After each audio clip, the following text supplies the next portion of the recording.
సార్వత్రిక ఎన్నికల ముందు చమురు ధరలు కేంద్రం తగ్గిస్తుందంటూ వస్తున్న ప్రచారాన్ని కేంద్రం ఖండించింది. చమురు ధరల తగ్గింపుపై జరుగుతున్న ప్రచారం అనేది పూర్తిగా ఊహాజనితమని కేంద్ర పెట్రోలియం శాఖ మంత్రి హర్దీప్ సింగ్ పూరి పేర్కొన్నారు. చమురు ధరల తగ్గింపుపై ఆయిల్ మార్కెటింగ్ కంపెనీలతో ఎలాంటి చర్చలు జరగలేదని ఇవాళ విలేకరుల సమావేశంలో స్పష్టతనిచ్చారు.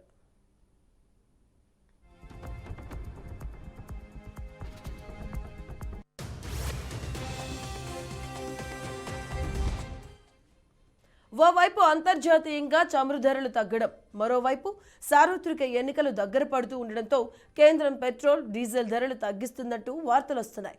ఇక లీటర్కు 6 నుంచి 10 రూపాయల పైనే పెట్రోల్ ధరలు తగ్గే అవకాశం ఉందని ప్రచారం జరిగింది. అయితే అలాంటిదేమీ లేదంటూ ప్రచారానికి కేంద్ర మంత్రి చెక్ పెట్టారు.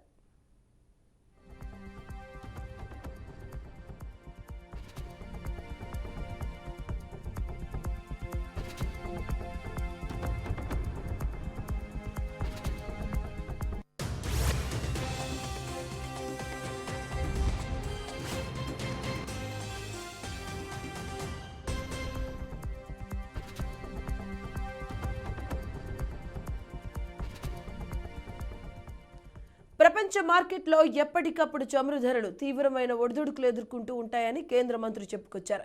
అలాంటి స్థితిలో ఏ ప్రభుత్వానికైనా చమురు ధరలు తగ్గించడం కష్టంతో కూడుకున్న వ్యవహారం అన్నారు. ఇక ఈ క్రమంలోనే ఆయిల్ మార్కెటింగ్ కంపెనీలతో చమురు ధరల తగ్గింపుపై ఎలాంటి సంప్రదింపులు జరగలేదని స్పష్టం చేశారు. ఆయిల్ మార్కెటింగ్ కంపెనీలు లాభాలు ప్రకటించినప్పటికీ చమురు ధరలు గరిష్టంగా ఉన్న సమయంలో రిఫైనరీలు భారీ నష్టాలు చవిచూశాయన్న అంశాన్ని గుర్తు చేశారు.